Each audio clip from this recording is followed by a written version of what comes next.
अस्सलाम वालेकुम स्टूडेंट, कैसे हैं आप लोग। उम्मीद है आप लोग खैरियत से होंगे। नेक्स्ट हमारा जो आज का टॉपिक है 10th क्लास का जो है वो स्टैचोमेट्री का टॉपिक है। और टॉपिक हमारा जो है यूनिट नंबर 2 का है एम्पेरिकल फार्मूला। अब हमारे पास एम्पेरिकल फार्मूला क्या चीज़ है। The chemical formula the formula show the simplest वो ratio of atoms present in compound called empirical formula. किसी भी जो है केमिकल फार्मूला की जो है सादा तरीन शक्ल को हम लोग क्या कहते हैं, एम्पिरिकल फार्मूला। केमिकल की सादा तरीन शक्ल को जो है हमारे पास उसके कहते हैं हम लोग केमिकल की सादा तरीन शक्ल, उसको हम लोग क्या नाम देते हैं, एम्पिरिकल फार्मूला।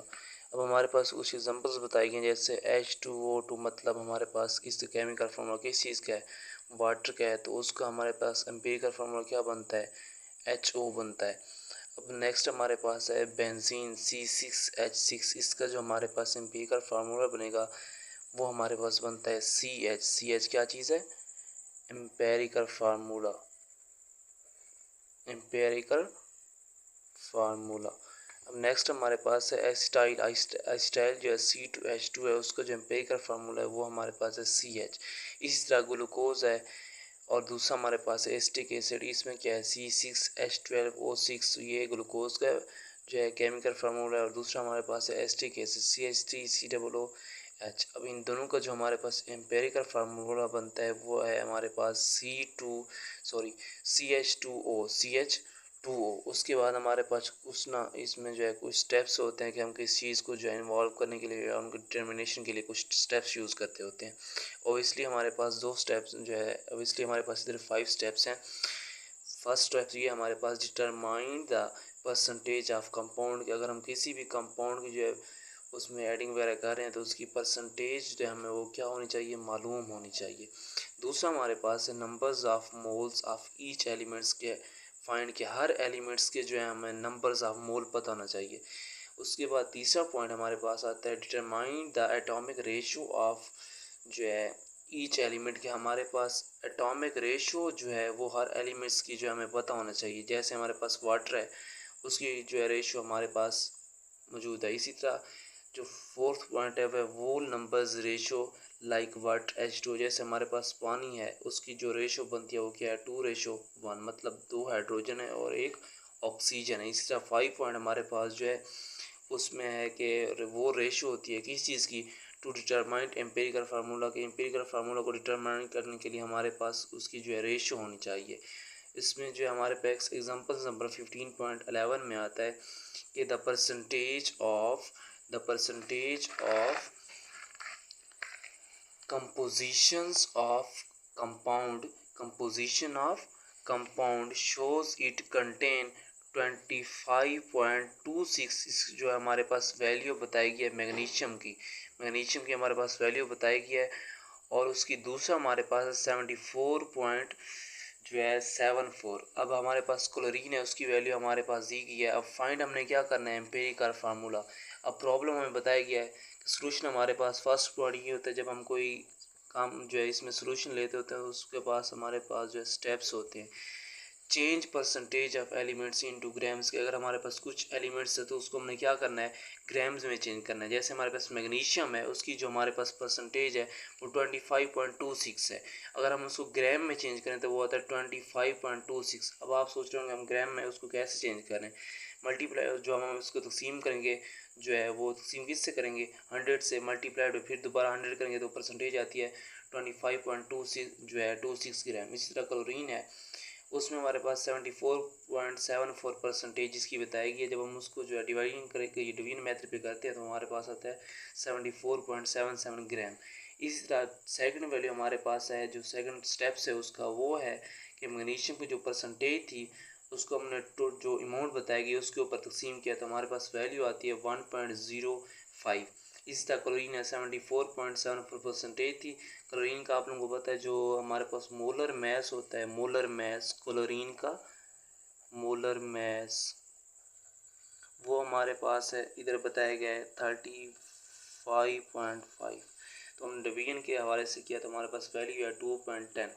इसी तरह थर्ड हमारे पास जो मेथड है वो होता है एटॉमिक रेशियो का, कि कि हर एलिमेंट्स में जो है उनकी एटॉमिक रेशियो को हम लोग देते होते हैं। हमारे पास मैग्नीशियम है, उसकी वैल्यू 1.05, तो हमने उसको तकसीम किया 1.05 के ऊपर। जो हमारे पास ये वैल्यू आई थी हमने इसको क्या किया, तकसीम किया।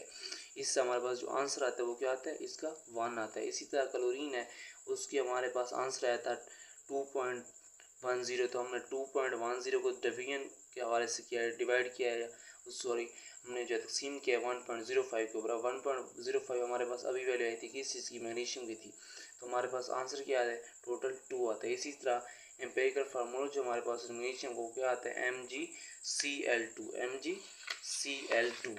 इसी तरह हमारे पास जो है नेक्स्ट एग्जांपल्स उसकी आती है, नेक्स्ट एग्जांपल्स हमारे पास इसकी आती है, वो है 15.12, the percentage composition of an organic compounds by जो है मैस 64.8 एंड कार्बन जो है वो 15 हमारे पास है 62। इस तरह हाइड्रोजन की परसेंटेज है जो है 21.58, ऑक्सीजन हमें दिया गया है 21.58, तो हमने फाइंड करना है उसका एम्पिरिकल फार्मूला। अब सोल्यूशन हमें दिया गया है, वही सेम काम हमने करना है, change the percentage into atoms, कि एटम की जो परसेंटेज है हमने उसको चेंज करना है। देखिए हमारे पास 64.8% था, इस तरह हाइड्रोजन है 15.62 है, इसी तरह ऑक्सीजन है 21.58। तो आपने इसको ग्राम्स में चेंज करना है, तो ग्राम्स में हमारे पास वैल्यू आती है 64.8। मैथ मैंने आप लोगों को अभी पीछे बताया था, जब हम परसेंटेज इसको ख़त्म करते हैं तो मतलब तो उसको हम क्या करते हैं, ज़रब करते हैं 100 से, तो इशारा ख़त्म करने के बाद भी हम उसको तकसीम करते हैं इसके ऊपर 100 के ऊपर। इस 100 से 100 कैंसिल हो जाएगा, हमारे पास आएगा 64.8 ग्राम। इसी तरह इन सब की वैल्यू हमने फाइंड किया 15.62, उसके बाद 21.58 ग्राम्स। इसी तरह दूसरा हमारे पास रूल्स होता है numbers of moles of each elements के, हर एलिमेंट्स के हम लोग क्या करते हैं, नंबर्स ऑफ जो मोल काउंट करते हैं। क्लोरीन के क्या है 64.8 है, उसका जो मोलर मैस है वो जो सॉरी एटॉमिक नंबर है वो 12 है। इसी तरह 5.4 वैल्यू आती है, हाइड्रोजन है 15.62 था, और उसका जो एटॉमिक नंबर्स है तो हमारे पास उसका एटॉमिक नंबर्स था वो हमारे पास क्या था 1 था, इस तरह 15.62 आंसर आता है। ऑक्सीजन है 21.58 है, तो उसको हमारे पास जो मैस है, अब इधर 12 है 6 है, ये सब इनके क्या है एटॉमिक नंबर नहीं है, इनके मैस हैं। अब हमने उसको डिवीजन के हवाले से किया तो 1.35 हमारे पास उसकी अमाउंट आती है। इसी तरह तीसरा प्रोसेस होता है एटॉमिक रेशियो देखनी होती है, हर एटम की रेशियो देखनी है हमने इसमें एलिमेंट्स में। अब कार्बन था हमारे पास 5.4 इधर आंसर है, तो हमने डिवीजन के हवाले से किया 1.35 को, तो हमारे पास आंसर है 4। इसी तरह हाइड्रोजन है 15.62 है, तो उसकी जब हमने डिवीजन किया है तो हमारे पास उसको तकसीम किया है 1.35 के ऊपर, तो हमारे पास आंसर है 10। इस तरह ऑक्सीजन के साथ किया तो 1.35 और 1.35 इज इक्वल टू हमारे पास आंसर इसका क्या है 1 है। हर एक की हमने परसेंटेज तो निकाल दी है। तो इसके बाद हमारे पास जो है इंशाल्लाह ये आपका टॉपिक क्लियर होगा। अगर किसी बच्चे को कोई कन्फ्यूजन है तो वो इस हवाले से देख सकते हैं।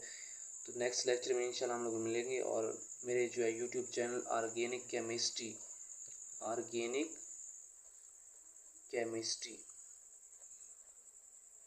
इसको सब्सक्राइब करना ना भूलिएगा। जज़ाकल्लाह।